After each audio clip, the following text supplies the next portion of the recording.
For decades, the Chernobyl Exclusion Zone was considered a place of no return, a landscape broken by an accident that forever marked human memory.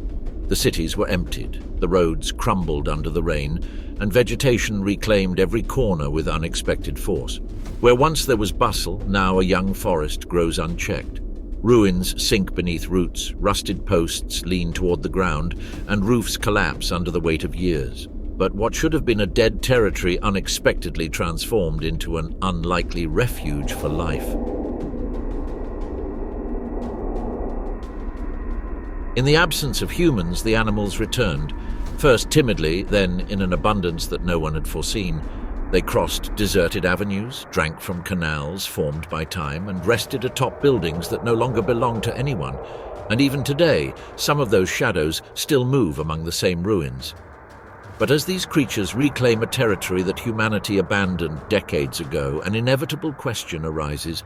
Why are they allowed to inhabit a place that for the human species remains synonymous with danger? For years it was believed that entering Chernobyl was venturing into a destination sealed by radiation, a risk capable of twisting flesh and undoing life. Even so, in this altered landscape, life found cracks. Generation after generation, the animals unknowingly adapted, moving among corroded structures and contaminated soils, obeying impulses older than the memory of the disaster itself. Today, the contrast is clear. The radiation is still there, invisible and persistent, but wildlife has found a way to thrive despite it. Wild boars move along the leaf-covered paths, turning over the earth in search of food. Deer and European bison graze in the forest clearings, occupying old fields and cracked roads. Along the banks of rivers and silent canals, beavers build dams that redraw the course of the water. Higher up, among the tree trunks and abandoned structures, lynxes and red foxes patrol a landscape that hardly recalls the human presence anymore. What's happening in Chernobyl isn't an idealized rebirth. It's an extreme adaptation. The creatures aren't thriving because the environment is safe. Life thrives because for the first time in generations, this land is free of human presence. In this altered ecosystem, animals recovered ancient behaviors that elsewhere were stifled by noise, light, and the pressure of human activity. And among all these species, there is one that has changed in a surprising way. In Chernobyl, where vegetation advances over the concrete and transforms what were once streets, this predator moves with regained confidence. The silence of the place seems to open paths for him that did not exist before, and his presence moves to the rhythm of a territory that no longer offers him resistance. What happens to a hunter when the absence of humans gives him back an entire territory? In the exclusion zone, the wolf returned to occupy a space from which it had been expelled for generations. Over time, he resumed behaviors that seemed forgotten and extended his movements with a freedom he had not had in decades. What were once guarded paths are now routes he travels with ease. He crosses between collapsed structures, raises his snout to read the wind, and continues on his way as if he had never left this place. The ruins became part of their routine, and the silence became part of their advantage. Here it ceased to be a marginal presence.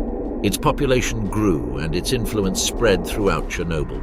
From that point on, his behavior began to transform. Unlike its relatives in other regions, this wolf is not afraid of the traces of the past.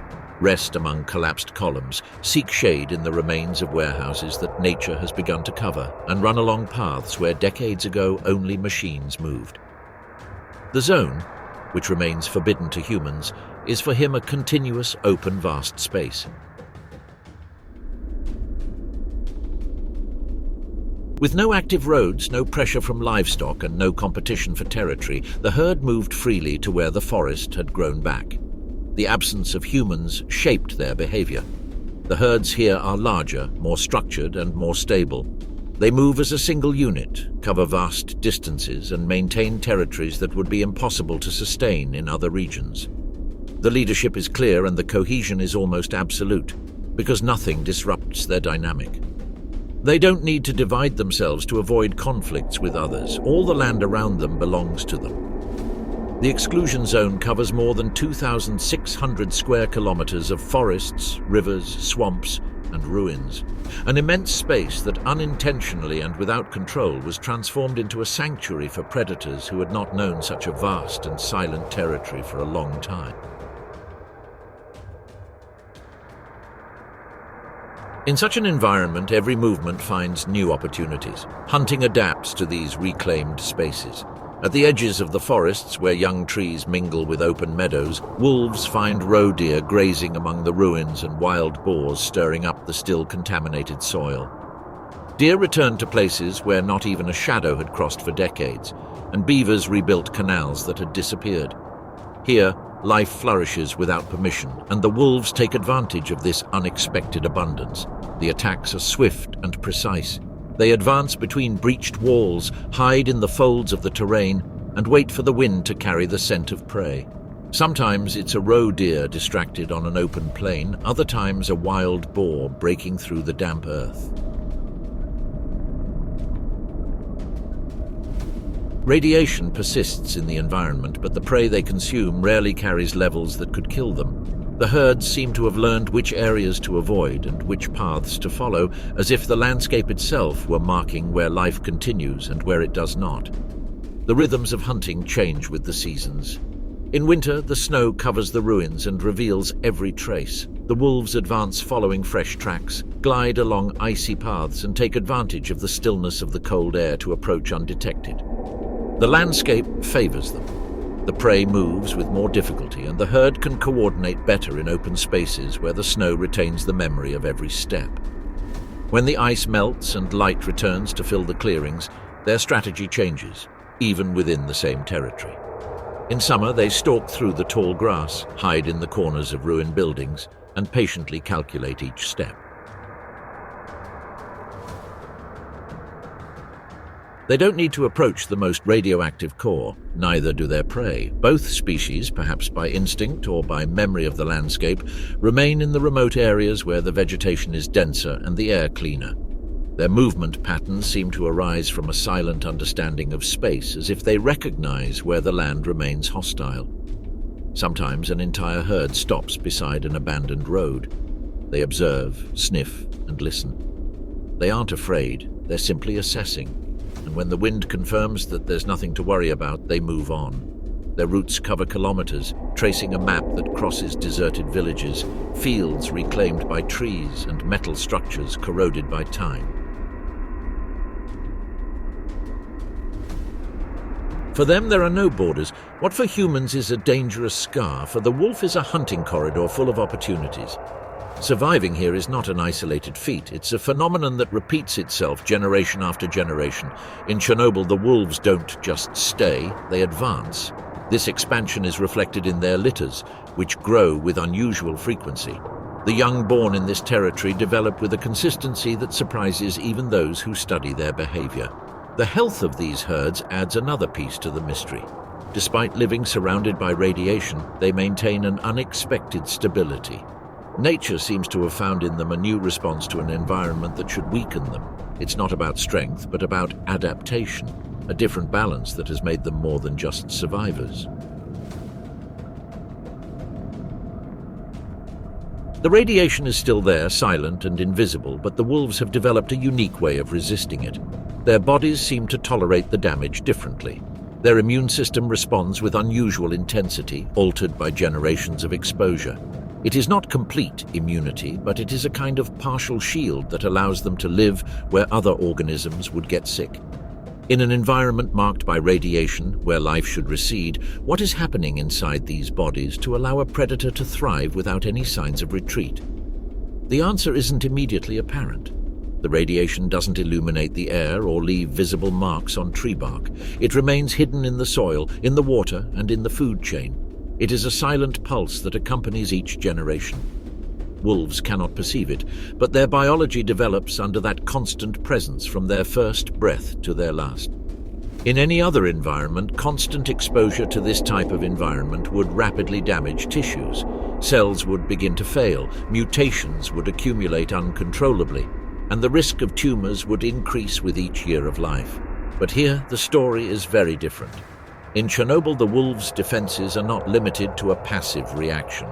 They behave as if they were always in a state of internal alert. The immune system of these animals acts with unusual intensity. When radiation damages genetic material, the organism responds faster than expected.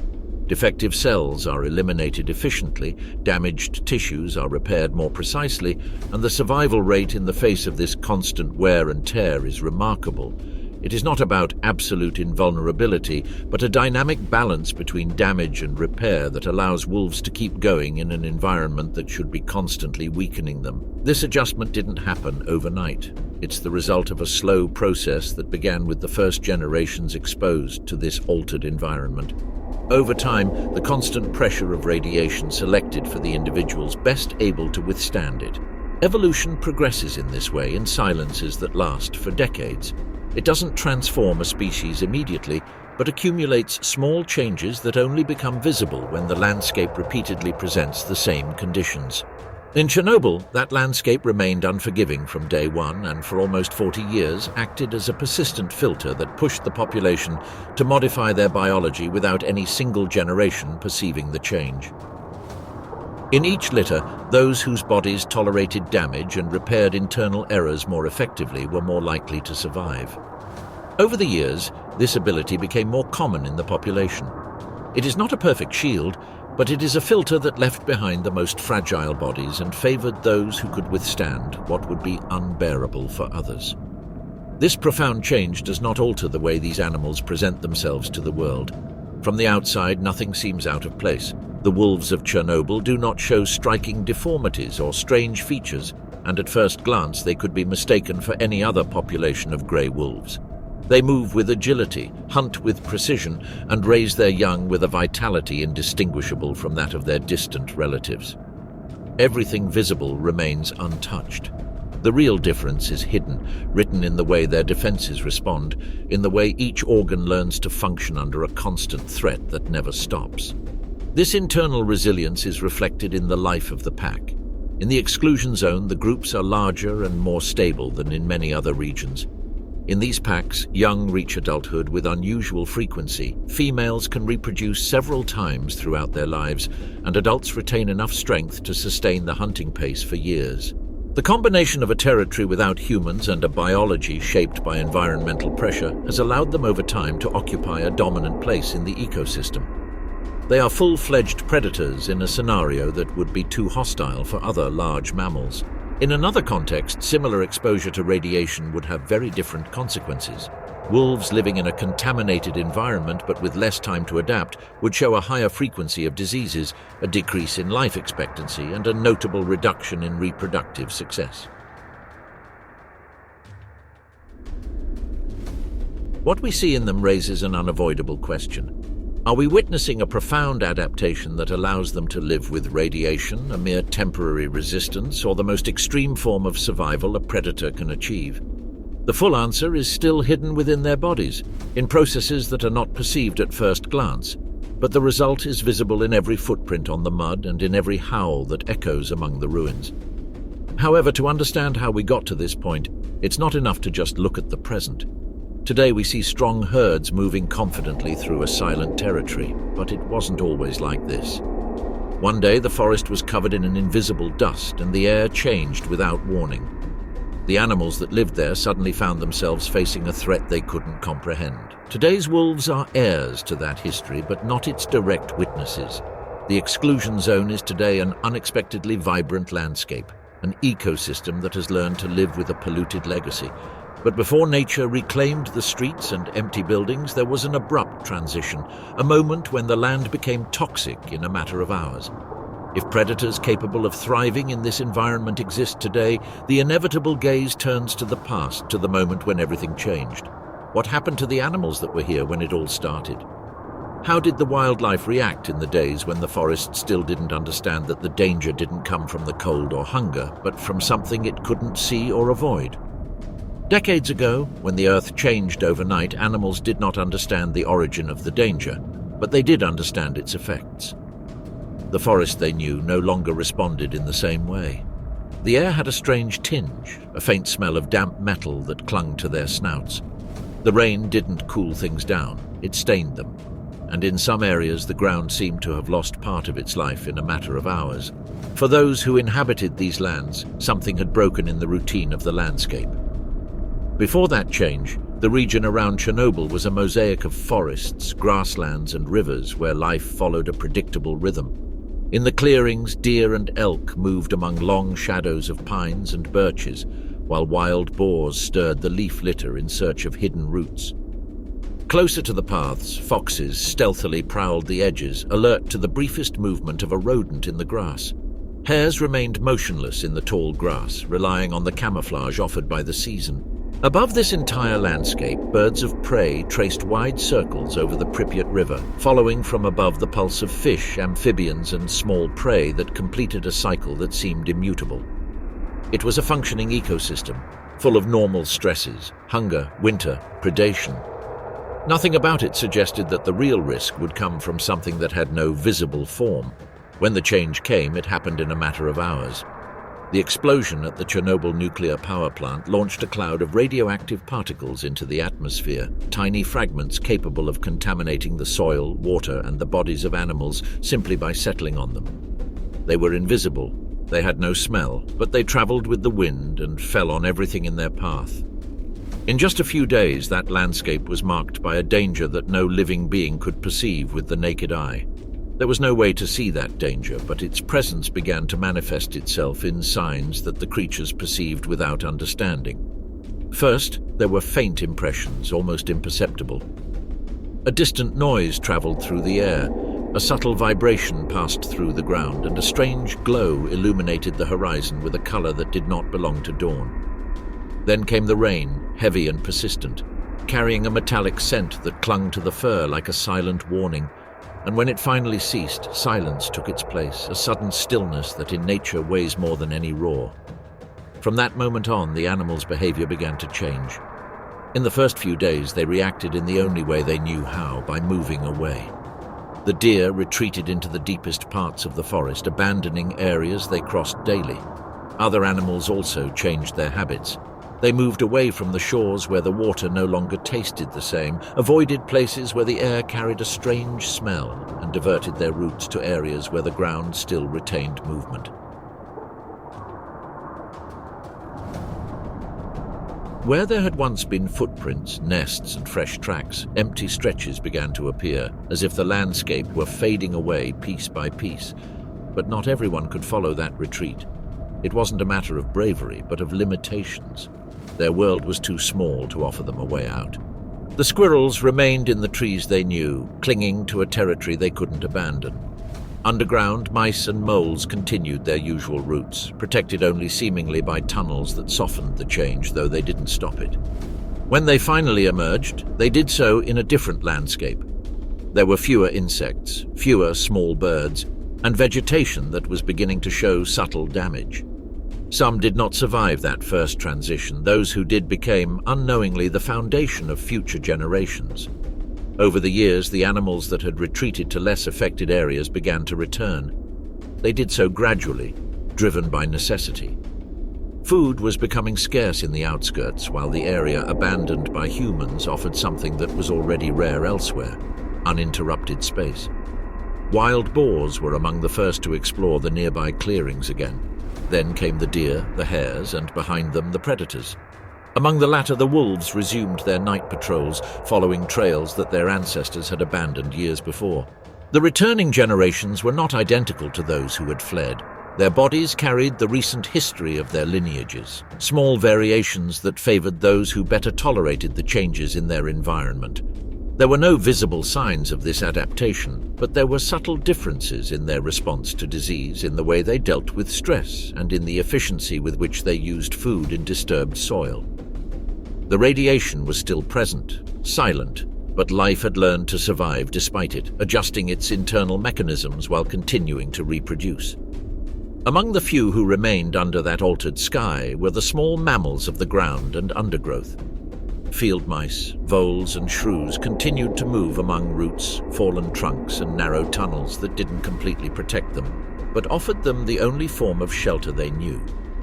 Each litter was born into a more uncertain scenario than the previous one, and the simple act of growing up became a daily test that shaped their bodies in subtle and profound ways. There was no conscious selection, only a continuous process in which survival favored those organisms best able to repair damage and remain functional in an environment that gave no respite.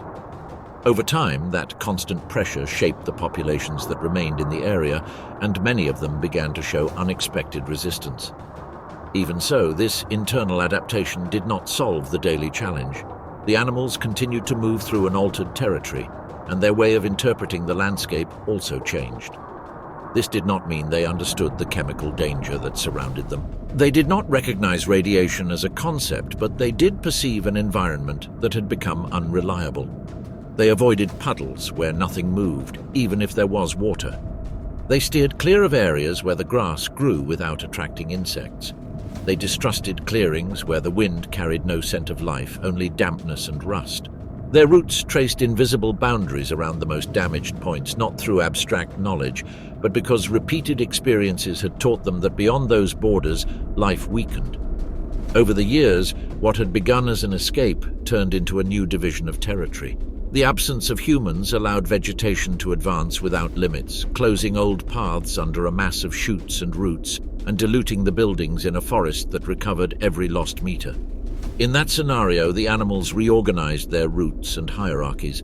Some found refuge where there was once noise, others still avoid certain structures and clearings, as if a vague memory remained of a danger that has no form. What we see today is the result of that long negotiation between an altered environment and a fauna willing to continue existing despite everything.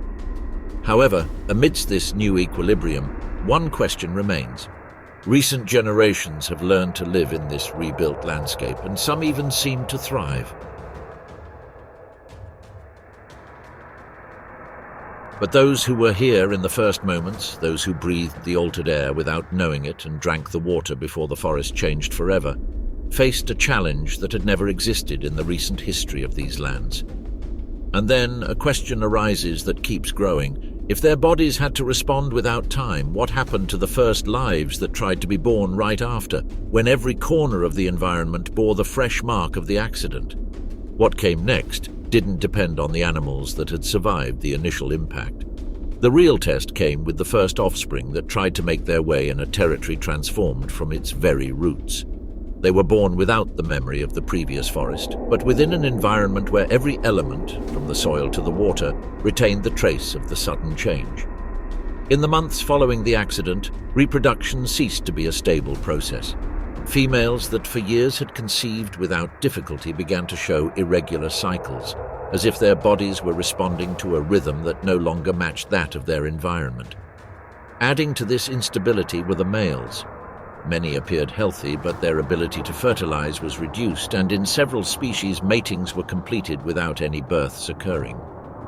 The forest, which for generations had been a fertile space, went through a silent season in which life persisted even though the environment was not conducive. When the first litters finally appeared, the outcome was uncertain. Among the small mammals, some offspring were born weaker, with less mobility and slower growth than usual. They showed no visible signs of what was happening inside, but the first hours of life were crucial. Some died without ever leaving the nest. Others only lasted a few days before succumbing to exhaustion that had no external explanation. Among the birds, something different happened. Many continued the ritual of nesting in the same places as always, guided by ancient patterns, but the cycle no longer responded as before. Some nests remained silent longer than usual. The eggs lay cold and motionless, as if the life within them had lost the will to move forward. Among blackbirds, larks, and warblers, the chicks that managed to break out of the shell showed weak or incomplete plumage, and certain tones that had been intense for generations began to fade, as if the pigmentation could no longer be sustained in the same way. Even the dawn began to change. Where dozens of songs once overlapped, a new silence emerged, a void that the forest could not fill. The pairs kept returning to their territories, but each season brought fewer flights and a noticeable decrease in singing, while some migratory routes began to break down without warning. What once filled the forest with movement began to dissolve into a silence that advanced slowly, spreading from the trees to the clearings and, little by little, to the banks where the water began. As that void expanded, the landscape revealed other effects unseen from the treetops. Where the forest gave way to ponds, the impact took on a different form. Amphibians, dependent on water at every stage of their development, perceived the change before many others. The ponds that had been a refuge for generations seemed the same at first glance, but their balance had begun to be disrupted without warning. On the surface, everything remained serene, although deep down the processes that had sustained life for decades were beginning to fail. The water no longer offered the same stability. Without changing its appearance, it had lost some of its capacity to support development. Small variations in temperature, a slight decrease in oxygen, and the presence of invisible substances disrupted critical stages of the life cycle. For amphibians who depend on water from the very beginning, any disruption could transform a familiar refuge into an uncertain place. The first signs appeared in the tadpoles. Some lost their balance and swam in circles, others developed shorter or weaker tails, and many did not respond to the stimuli that had always governed their movements. Instead of moving towards metamorphosis, they remained suspended in a waiting that was never completed. The failed spawnings multiplied, the juveniles arrived weakened at the end of the summer, and only a few reached the necessary strength to face the first winter. They were subtle but constant disruptions, broken fragments of a cycle that had functioned for generations. And although at first it seemed like an isolated problem, it soon became clear that what was happening in the water was only the beginning of a much larger imbalance. In several ponds in Chernobyl, small fish and tiny crustaceans began to appear floating lifeless, as if the water had lost its ability to support them. The radioactive particles that had fallen after the explosion, including cesium and strontium accompanied by other invisible residues carried by the rain, mixed with the water and disrupted its balance in a way for which no organism was prepared. In Chernobyl, every layer of the environment had received a persistent imprint of the accident, and that invisible pulse continued to act long afterward, extending its effect to the entire ecosystem. As the first generations tried to take their place, the connections of the landscape became strained. Many prey animals began to show slower reflexes, and predators found bodies that did not react with their usual agility. At the same time, beneath the leaf litter, the insect community that maintained much of the forest's balance was dwindling without warning. Where there had once been a constant murmur of beetles, larvae, and small invertebrates, empty spaces began to appear. This decline affected the entire food chain. Insectivorous birds returned to their territories and found a forest with less activity and less food for their young.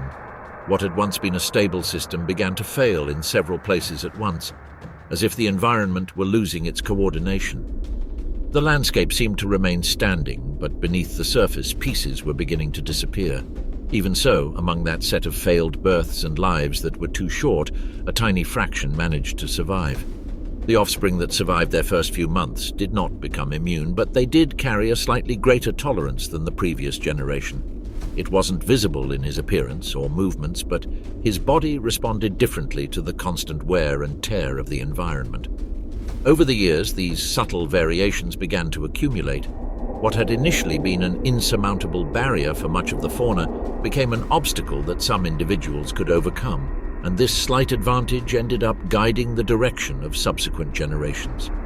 From that point on, the most resilient survivors ceased to be exceptions and became the core of the animal landscape. It was not the biggest or the fastest who sustained the continuity of life in Chernobyl, but those whose bodies managed to remain functional in an environment transformed from its very roots. From them emerged lineages with no visible changes on the outside, but with an internal capacity that slowly redefined the way in which fauna could exist in this territory. For years, wildlife gradually readjusted.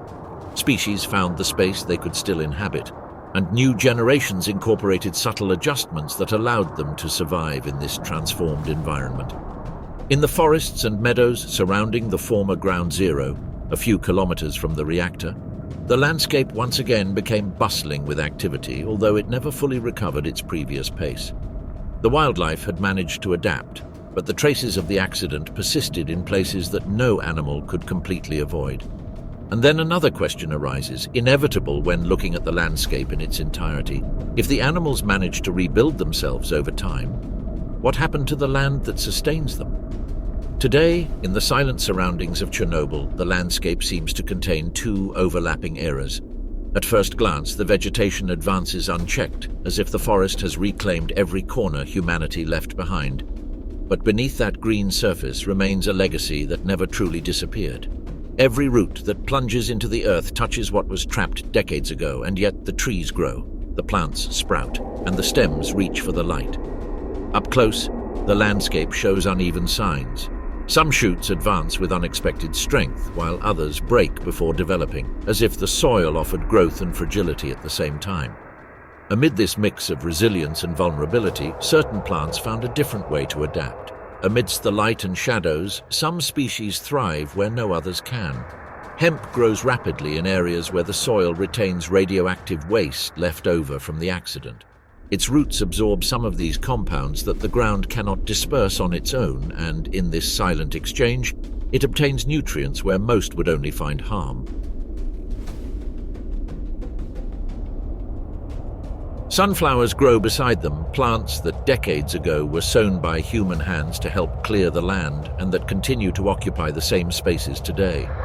Their roots delve deep into the earth and capture cesium and strontium with an efficiency few species can match. They don't display strange shapes or unusual colors, but within them, the soil's chemistry is transformed into leaf and stem.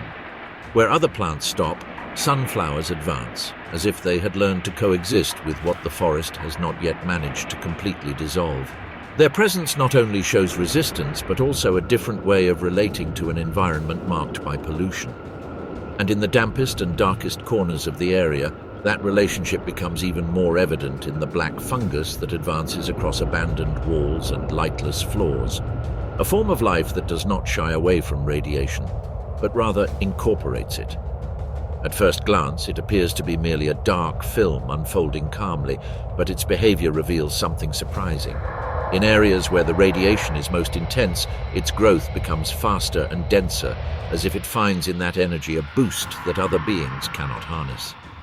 The melanin that darkens its surface not only protects it, it allows it to convert some of that radiation into a stimulus to stay active, a strategy that transforms disaster into a resource. Wherever a family of wild boars buries their snouts, the landscape changes. They turn over the earth, create small clearings, and alter the surface of a forest that reorganizes itself around their presence. And Chernobyl was transformed by them. Over time, their constant search for food led them to venture into areas that other species avoided. Beneath the damp layer of the forest, where fungi grow that retain some of the compounds left in the soil, the wild boars found resources that further expanded their range. This behavior made them some of the animals with the highest radioactive load in the region, and yet they continued to reproduce with a frequency that defies all predictions.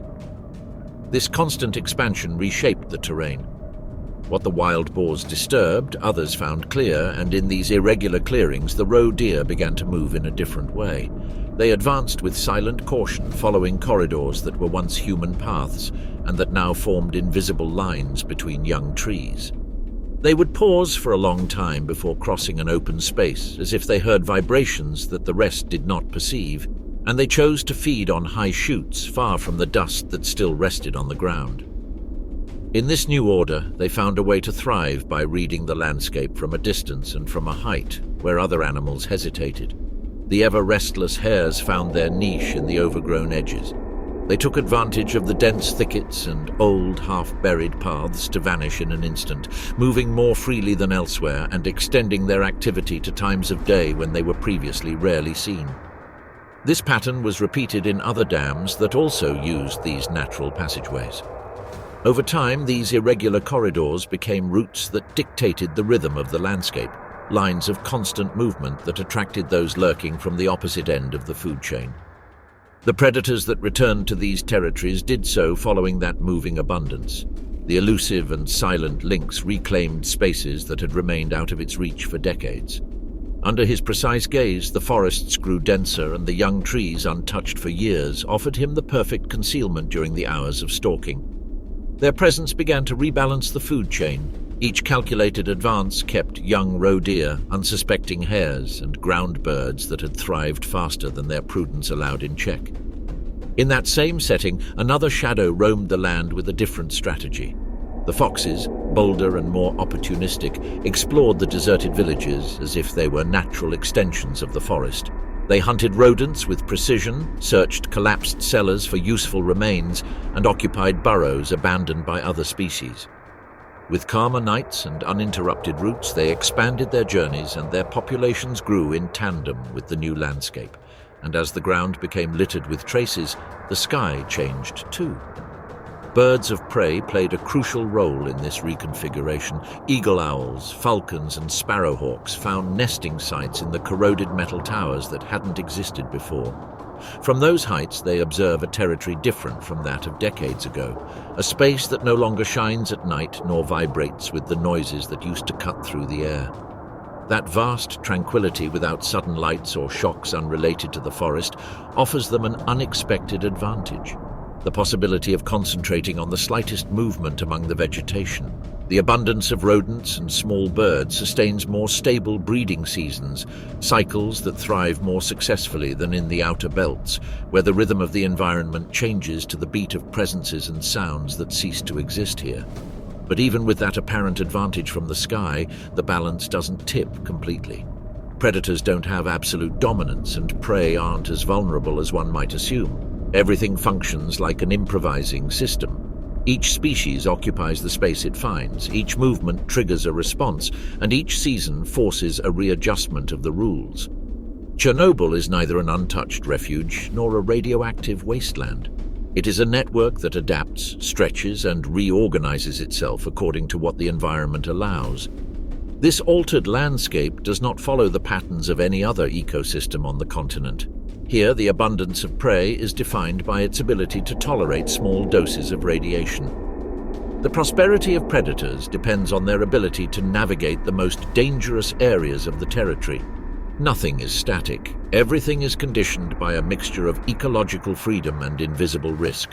And among all the species that learn to interpret this new balance, there is one that stands out not for its ferocity or its stealth, but for its unexpected presence. A creature that did not originally belong to this place, but found in Chernobyl an unlikely sanctuary, a territory where it could exist again without the threat of man. What happened when a nearly extinct animal arrived in these ravaged lands and discovered against all logic that it had a better chance of surviving here than anywhere else on the planet? There is a creature that thrived here like nowhere else on the planet. A species that, against all logic, found in this forbidden zone the space that the rest of the world had denied it. She didn't arrive by accident or through natural migration. She was deliberately brought to a territory marked by catastrophe in the hope that where humans could no longer live, she would find a second chance. He walks silently through pastures that have grown over former farmland. His hooves tread on cracked roads, now covered with tall grass and wildflowers that no one has cut for decades. From a distance, it looks like an ordinary horse, but its body is more compact, its neck more robust, and its head shorter and heavier. Its bristly, straight mane gives it a primitive appearance. It is Przewalski's horse, one of the last truly wild horses on the planet. At the end of the 1990s, when the exclusion zone had already been without permanent human presence for years, an unexpected decision was made to introduce a small group of these horses here. There were about 30 of them, transferred from other reserves in Eastern Europe.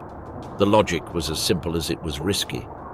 Chernobyl offered something that almost no other place could. Thousands of hectares without active roads, without farms, without fences, and without the constant pressure of livestock and human expansion. For the species, which had been on the brink of extinction a few decades earlier, that radiation-scarred place became an open-air experiment. No one knew for sure if they would survive. The soil bore traces of pollution, the water carried invisible residues, and the vegetation was not exactly the same as that of its historical habitats. But there was space, grass, and above all, an almost total absence of human interference. In a world where borders were superfluous, this territory was an available void. The first few months were spent exploring. The horses roamed the open meadows, crossed strips of young forest, and stopped in clearings where the outlines of forgotten villages could still be seen. They understood nothing of ruins or history, only of food and shelter. Soon they began to establish their own patterns, resting areas, travel routes, access points to water. The exclusion zone, which for many was synonymous with abandonment, was transformed into a new map for them. Over the years, the groups organized themselves according to their natural structure. A dominant male gathers several females and keeps them together in a small family unit, while other males, younger or displaced, wander in loose groups on the margins. In the open plains, these formations are clearly distinguishable. A compact group of bodies grazing together, and further away, solitary figures moving aimlessly, waiting for their own opportunity. Every spring, foals are born who have never known any other world than this one. They grow up among bushes and empty buildings, learn to follow their mothers along paths that were once streets and highways, and drink from pools that formed in the craters of eroded asphalt. Some young do not survive, as happens in any wild population. But most reach adulthood and swell a population that, over time, easily exceeded 100 individuals. The radiation hasn't disappeared, but its distribution is uneven. There are areas where levels are higher and others where the risk is lower. Horses don't know those numbers, but they do respond to the terrain conditions. They avoid certain areas for no apparent reason to the human eye, preferring others where the grass grows denser and water flows more consistently. They are not immune to the environment, but they have learned, generation after generation, to move within what is tolerable. Studies of these animals don't reveal monsters or spectacular deformities. What they show, rather, is something less striking but equally revealing: a functional population. Some individuals are sick, others robust, some age faster, others withstand the passage of time better, as happens in any wild group. But overall, the Przewalski's horses of Chernobyl reproduce, move around, and maintain a stable social structure. In a place that many imagined was dead, they built routine. Their presence also altered the landscape. By grazing constantly, they keep open the clearings and meadows that would otherwise have closed in under the continuous advance of the forest. This activity prevents vegetation from becoming too dense and benefits other species that depend on open spaces, such as some birds and small mammals. Unbeknownst to them, these horses became discreet engineers of the ecosystem, shaping the vegetation of the exclusion zone with every bite. Sometimes they advance in single file between rusted utility poles and train cars stopped forever on crooked tracks. Other times they rest in the courtyards of old houses where the foundations are barely visible beneath the grass. In their eyes, there are no ruins, only shade and shelter. Human history has stopped here, but for them this place is simply territory, an area to eat, flee, reproduce and grow old. The catastrophe that displaced people unwittingly opened a refuge for a species that had almost disappeared from the map. Przewalski's horse is one of the most powerful symbols of what happens when human intervention is completely withdrawn. They weren't saved by advanced technology or infrastructure designed specifically for them.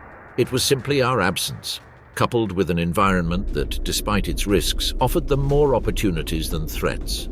In a world where almost everything is delimited by roads, fences, and settlements, their greatest advantage was finding a space where no one claimed them. That paradox sums up much of Chernobyl's recent history. What was once synonymous with danger and devastation also became a refuge for certain life forms, not because radiation is benign, but because human pressure suddenly disappeared. For these horses, the invisible risk of the environment proved less lethal than the visible presence of humanity. And in that delicate balance, their population continues to advance, step by step, across a territory they have learned to make their own. However, this is not the whole story. Not all species found a quiet refuge in Chernobyl. Some continue to advance along a fragile boundary, shaped by an unpredictable environment that still bears invisible scars beneath the grass. Adaptation continues, but so does radiation. And between these two extremes, each generation faces conditions that never existed before. Life thrives, yes, but it also changes in ways we don't yet fully understand. Then an inevitable question arises. What path will the creatures of Chernobyl follow when the coming decades further transform this territory that they themselves are redefining? At first glance, the exclusion zone appears frozen in time. The empty paths, rusted structures and gnarled trees suggest that nothing changes too quickly in this corner of the world. But beneath that still exterior, life continues its course. The animals that inhabit Chernobyl today are the descendants of those that survived the first years after the catastrophe, and this legacy marked by radiation provides a starting point for thinking about their future.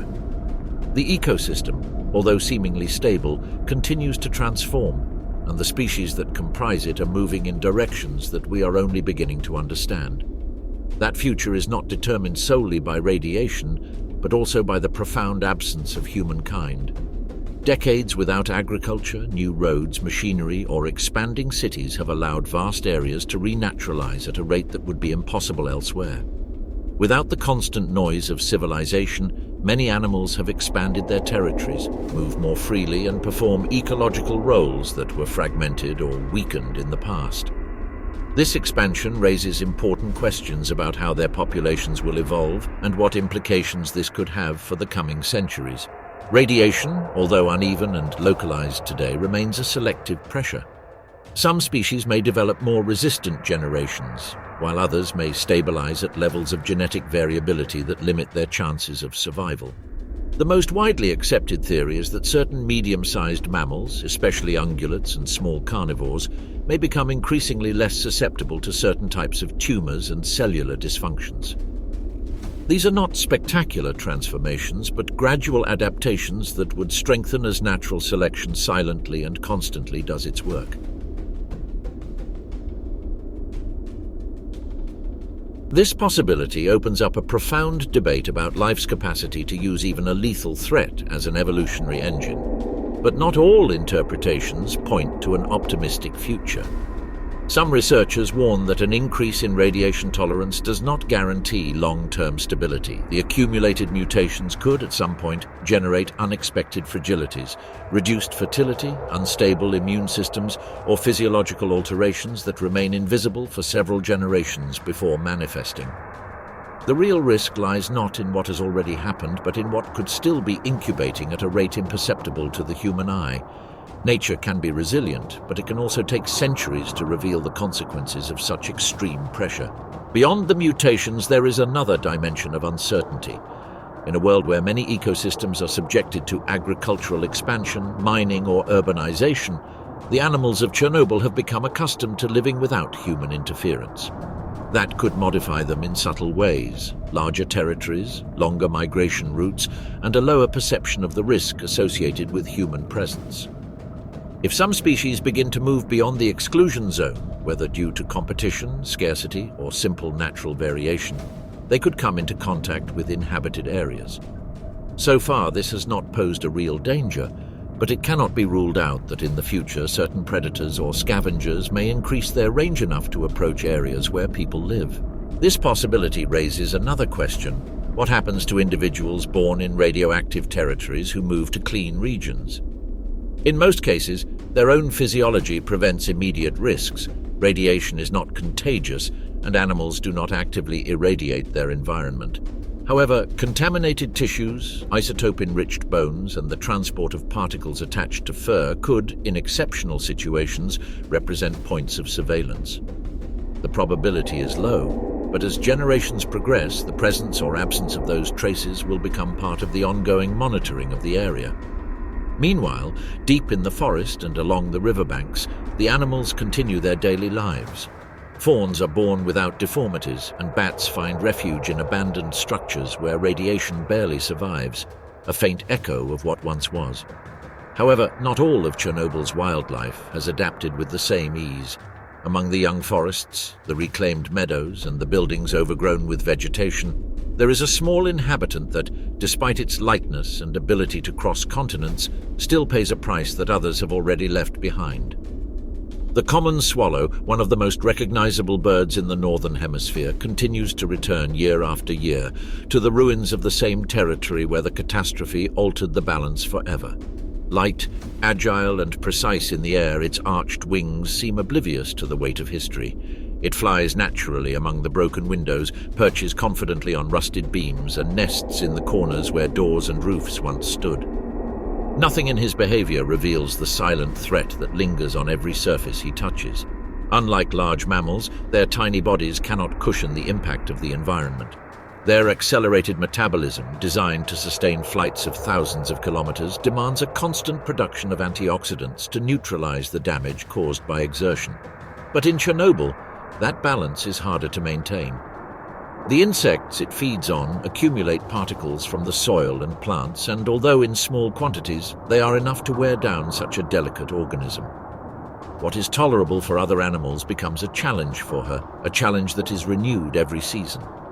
The arrival of the swallow is always the same. It crosses seas, deserts, and mountain ranges to return to the exact spot where it built its nest the previous year. Nothing deters her, neither the immense distance nor the silent memory of the landscape. She perches on the remains of a metal frame and looks around as if she recognizes a home that, at some distant moment, belonged to another world. Then he goes down, collects wet mud from a still pool, and begins rebuilding the nest. Each lump of mud it carries holds a risk. At first glance, it's just dark earth mixed with water. Deep down, it preserves traces of an environment that continues to transform life with the slowness of the invisible. Even so, the swallow continues. It shapes the rim of the bowl, adds fibers, arranges feathers. It doesn't understand future dangers or suspended particles. It understands seasons, cycles, the undeniable urgency to persist. When the eggs finally appear, the contrast becomes evident. In Chernobyl, the shells are usually thinner, more vulnerable to the nighttime cold and the blows of the wind. Incubation requires more effort, more time, and although the mother remains steadfast, it is not always enough. Of 5 eggs, perhaps 3 will manage to hatch. Of those 3, perhaps 2 will survive for more than a few days. The chicks are born with uneven down, eyes that take longer to open, or white patches that shouldn't be there. These are minor details, almost imperceptible, but they make the difference between a life that thrives and one that stops before it even begins. Growth is slow. The wings take time to develop, the body remains small, and the first attempt at flight occurs later than in other regions. Some chicks survive through sheer persistence. They cling to the edge of the nest, beg for food with unexpected vigor, and endure the daily wear and tear. Others fall prematurely, unable to sustain the silent struggle that this environment demands. For the mother, each loss is just a fragment of the cycle, but for the ecosystem it means a constant reduction that accumulates year after year. While lineages of wolves and horses have had entire generations to select the most resilient individuals, swallows repeat a cycle that exposes them to the same risk over and over again. They migrate, they move away, they return, they lay eggs, they repeat. There is no prolonged isolation that fosters deep adaptation. Instead, their life is a pendulum swinging between different worlds. What they survive one summer, they lose the following year, and although their population hasn't disappeared, it hasn't managed to expand like other species in the area. Even so, the persistence continues. Each new season, the ruins fill with small figures that traverse fallen wires, cross empty windows, and rebuild ephemeral homes. Their short flights over the grasslands show that life doesn't give up even when the odds seem slim. The swallow is, on the surface, a symbol of hope. But deeper down, it's proof that nature doesn't always find an easy way to adapt. Observing this process reveals an unavoidable truth. Chernobyl does not act as a universal refuge, but as a filter. Some species thrive, others decline. Some find freedom in the absence of humans, others face harm they cannot escape or comprehend. And among them all, the swallow represents the finest line between resilience and vulnerability. Their presence serves as a reminder that life doesn't progress at the same pace for everyone, and that in this territory where trees have grown back and large predators have reclaimed their space, there are also creatures that struggle daily to sustain an existence on the brink of collapse. They neither disappear nor dominate, they simply endure. In Chernobyl, life has demonstrated something that transcends any catastrophe: its inexhaustible capacity to stand firm even when the environment seems determined to erase it. In a place where human habitation became impossible, nature did not retreat an inch. It did not wait for favorable conditions. nor did it wait for the damage to disappear. It simply continued onward, just as it has done since life began on Earth. Despite the radiation, the contaminated soil and the altered air, the deformed creatures imagined in modern myths did not emerge here. No monsters from fiction appeared, nor impossible beasts molded by fantasy. What emerged was something much more discreet, silent, and profoundly real. Organisms that learned to survive by making small adjustments without drama or fanfare, guided solely by the internal logic of their own biology. Life in Chernobyl didn't change form, it changed strategy. Instead of transforming their bodies into grotesque caricatures, it took less visible evolutionary paths. It adjusted cellular rhythms, reorganized internal defenses, and modified how organisms cope with damage. It didn't do this to defy radiation, but to find a point of equilibrium in a territory where the entire system had been disrupted. Thus, evolution did not act like a sudden thunderclap, but like a persistent murmur that decade after decade shaped each species. In contrast, the human presence reveals an undeniable paradox. With advanced technology, precise measurements, and protocols capable of anticipating dangers, we still cannot inhabit this region. The human body cannot withstand what wildlife has learned to cope with unconsciously. The radiation that humanity emits is the same radiation that wildlife interprets as part of the landscape. Not because it's harmless, but because wildlife lacks expectations. It doesn't fear, it doesn't speculate, it doesn't try to correct the environment. It simply adapts. That is the essential difference. Human beings study, predict, and evaluate risks and consequences. Animals do not seek explanations, nor do they resist change. In their apparent simplicity, they possess a flexibility that surpasses our own. They do not negotiate with reality, nor do they challenge it. They allow reality to transform them. And in that act lies a wisdom older than any scientific method, the full acceptance of the environment, even when it becomes extreme. Chernobyl, unintentionally, became a place where this wisdom became evident, a territory that, although marked by devastation, remains alive. The absence of humans opened up space for species that were previously limited by human activity to reclaim territory, routes, and hunting grounds. Not because radiation is beneficial, but because life, when not pushed or disturbed, tends to expand even on soils that retain invisible scars. Chernobyl reminds us that life can be reborn where it seems unlikely, and that adaptation, although slow, has a strength that overcomes any threat. In this place where humans can no longer remain, nature continues, not out of defiance, but by its very nature. Because as long as there is a corner where something can grow, even in the shadow of radiation, life will do exactly what it has always done: find a way. That is the legacy of Chernobyl, not the disaster, not the silence, but proof that life, even when faced with the worst, never stops trying.